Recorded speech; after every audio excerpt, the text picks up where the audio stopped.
Today is Wednesday, June 4th, 2025. A small green day for me, kind of baseline. I'm right at 1%, which is about 25 bucks. But it is the fifth green day in a row, which is super awesome. My best streak I've had so far. Today I went 2 for 3 on my moves. The one loser I had was my final move, and instead of using a quarter size account, I used half of my account, so it doubled up on the loss, which didn't help the cause. I was initially at about 2.5% in the green. So I gave back a little bit of my profit. I got into a false breakout, and I'll show you that on the charts here in a minute, but otherwise got out in time to save the day. Still green on the day. That's 5 in a row. Feeling super good. Really great way to start June. This is my first trade of the morning on Wednesday. A pretty good way to start the day. STSS has come up and it's proved to be one of the biggest gainers on the day. Huge green candle here.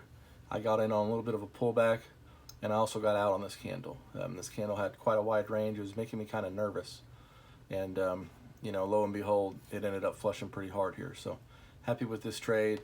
Just kind of a quick snipe. I didn't really wait for a true exit indicator, but the range on these candles was making me a little bit nervous. So I got in, got green, and got out just to start the day.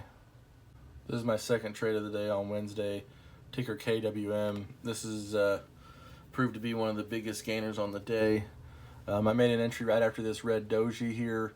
Once we kind of broke through the 450 mark, I made an entry. It really quickly went up to $5, $5.20, and then it very quickly started to flush back down. I kind of panic sold here, thinking this was going to be the start of a reversal. I still made 21 cents a profit. I got out of the 470s, but it did end up climbing, and it ended up kind of flirting with the 550 range for a second on the next candle. So if I would have just held a little longer and not panicked quite as bad, I could have made a little bit more profit. But either way, I'm still pretty happy with that trade. So my third and final trade on Wednesday, my only loser on the day. I gave up about 1% of profit on this move. I've been watching this chart for a while. I had missed out on this move here. I'm watching it but not committing. And then again here we had a nice clean move that I didn't take any part of. After this, it did quite a bit of consolidation. It started climbing back up the chain here. Level 2 was getting pretty thick at the 270, 269, and 270. It had been kind of hovering some topping tails right in that range for a while now. The level 2 cleared through 270, and that was my call to make an entry.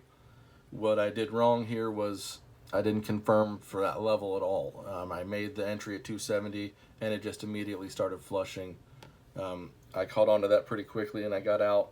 Only lost about 11 cents a share, but I did go in with a third of my account here, so that turned out to be a pretty good chunk of change. At this point, the MACD had not crossed over yet. If that move would have held up, that would have been the crossover. So a couple things I didn't wait for confirmation wise, and that ended up costing me on this trade.